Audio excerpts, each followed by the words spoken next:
Is telepathy possible? Welcome to Philosopher's Corner. I'm John. Is telepathy possible? So, telepathy is the nonverbal communication of information mentally from, in this case, one human to another human. So, essentially, mental text messages. So, is it possible? Are humans telepathic? Is it a form of communication that we have available to us? I think it is. I'd say right off the bat, I'm biased. And, philosophically, it's for sure possible, right? When we start looking at the hardware we're working with, I think for any sort of question when it comes to human capability, we look at the biological hardware that we're working with and determine if we have particular organs or functions or some sort of hardware in the body to support the possible ability that we're looking into. And then the second tier of analysis, if we've determined that there is some sort of biological organ or capability that supports the capability, rather, then we go into and we try to search for demonstrations of that through history. Doesn't matter where we can find them, and we just start looking into cases to see, where it's been demonstrated. So in the case of telepathy, I don't think anyone's narrowed it down biologically exactly. Maybe I just haven't done enough research.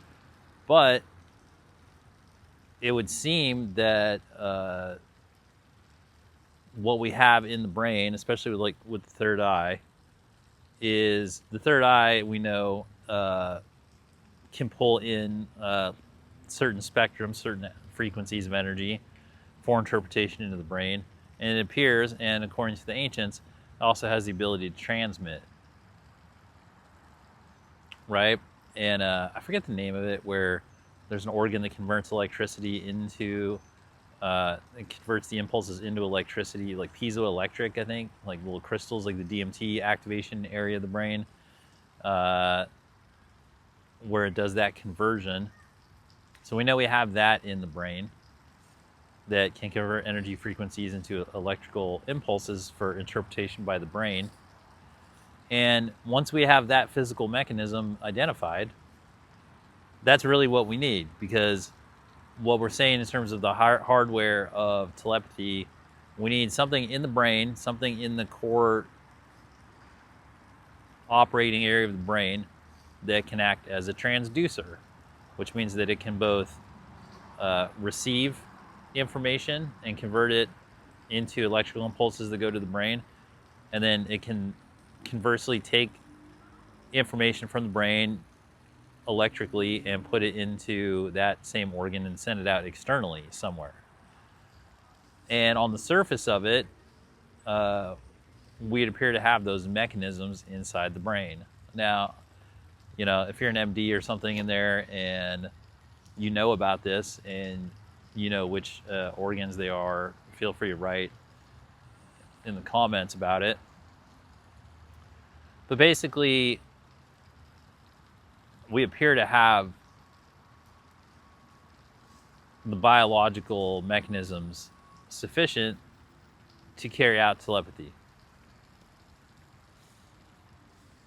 So when we start looking at the history of telepathy, and we start seeing that it's a widespread topic of interest throughout human history and throughout every level of society, from big governments doing research and development for military reasons and other reasons, all the way down to, local individuals who just have the gift and want to explore it in different manner.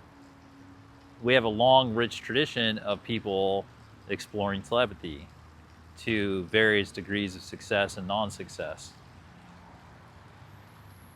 But what we found by looking throughout all of these studies, I mean, the Russians starting the Cold War famously put a lot of research and development on their military side, and then the U.S. followed suit. They have a movie called Men Who Stare at Goats, which is all about a military unit that sought to develop all manner of psychic ability for military advantage. And telepathy was certainly chief amongst them. And many scientific institutes and many parapsychology departments throughout the world specifically research all these phenomenon. Like I said, various degrees of success. But the point being that there are any degrees of success with telepathy.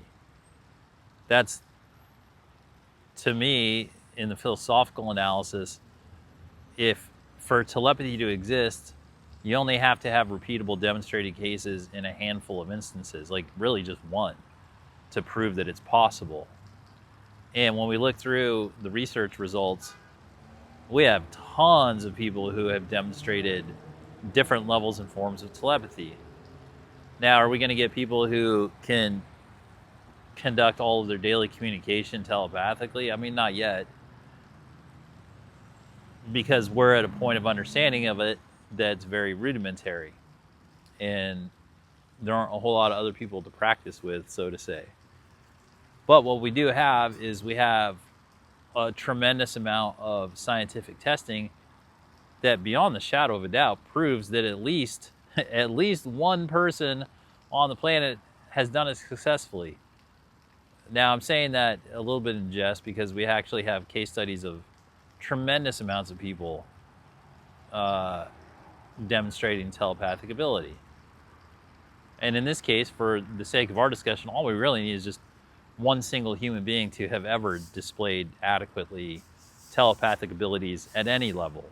Even if it's just, I mean, it has to be repeatable, but it doesn't have to be a massive amount of proof for us to then say, oh, well, it's possible, it's true that it's one of these abilities that human beings have that for whatever reason is either dormant or it's evolving or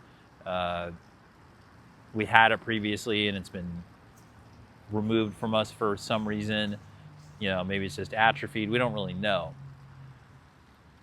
But we do have enough scientific testing up and down, and we have enough traditional sort of folklore of it, whether it's, you know, and this is where it's good to look into these groups that normally people don't look at with like a positive look, but now it's a good thing to look at when you look at like, you know, gypsies and nomads and traveling psychics and these types of people.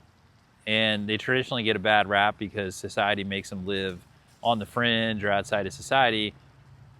And their real thing about their culture, predominantly, when you get to know them or get to the core of it, is what they're really saying is we actually have advanced psychic abilities and advanced spiritual abilities that we're not allowed to profit off of when we're inside normal society. So we're going to stay in our, you know, fringe mode of life, basically. But within their communities, it's no secret that, you know, telepathy is a gift that some of them have. And I would say that on a much more normal basis, on a regular pedestrian level, most, if not everybody's experienced some level of basic telepathy. The telepathy's being like, oh, right before you get a text, you know someone's going to text you, or like right before the phone rings, you have this feeling someone's going to call you, or you can read your spouse's mind, or you can read somebody you're close to's mind, and not just in a little way, like in very specific ways. And I think some of the tendency to dismiss these casual demonstrations of what the latent telepathic abilities are just that in those instances, a lot of people go, well, I have contextual clues. You know, I know this person really well. You know, I know it was around dinner time. I know they were hungry, so I knew they were going to like think about this thing because I know their preferences and da-da-da-da. But that's fine. That's also a part of telepathy. Like, telepathy doesn't always have to be a blind read. Okay? Now, I'm not saying that sometimes people aren't just doing good deductive logic and going, oh, I knew they wanted it was dinner time. They were hungry, and I knew they wanted fried chicken because that's their favorite thing on Thursday night for comfort food.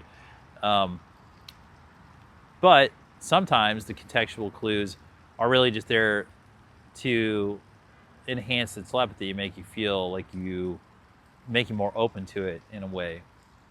So I think a lot of times we get these sort of telepathic text messages because a lot of our intuitions that inform us about some of these things, they're really actually telepathy. They don't always just have to be a one-for-one straightforward like mind conversation. And telepathy doesn't always have to be words. Telepathy can be just the same way text messages. You can send a GIF, you can send a photo, and you can send a concept. So a lot of times we'll get a flash of a vision, a flash of a thing, or even an olfactory telepathy, you know, like, oh, a smell came in or something. And to be perfectly honest, a lot of the great teachers, when they're lecturing, they're doing a little bit of telepathy, because not only are they speaking and imparting their wisdom through verbal language, but they're also using their mind to mentally transfer images, concepts, and more sophisticated contexts from their brain. And I think anybody that's in a situation who's been made aware of this, I think they'll see it, they'll feel it more for themselves of that fact that is actually occurring. Almost all speeches, when they say, oh, that person's like really painting a picture, and you can kind of see it. Well, to what other sense would you attribute that ability to start to visualize in your mind in a way where it's not just you, other people are also, you know, seeing it, and it's a vision that people are, without an external vision actually occurring, it's an internal vision that's like propping up through people's intellectual reception, right? That's telepathy. It's not just straightforward guess what's on the back of this card, or like send me a word. It's this general transfer of vision, thought, concepts, and words, just language in general, from brain to brain. More like mental text messaging than anything else. And I think that as we become more conscious of our ability to do it, and we practice it, and we get good at receiving it and giving it, and we can change this inertia that's been happening for the last few thousand years of people not really using it, and really help it flourish. Because I think for sure it's a natural, latent Homo sapien trait, you know. And that goes further into, I don't know if the numbers are really real when they say we only use 10% of our brains. But if you look at our brains as the computer that it is, which is phenomenal, and no other computers, it's like laughable how far behind computers are versus the human brain in every capacity. So if we're only using 10% of it, and we have all these other organs inside our brain that we don't even deny exists, that do all these things that we don't even know what they do yet, I think it's safe to assume that a lot of these brain power and a lot of these organs inside the brain are designed for higher level psychic functions, which for sure include telepathy. So, telepathy, I think we have it. So, thanks for spending some time here at Philosopher's Corner. I hope you found it helpful. And as always,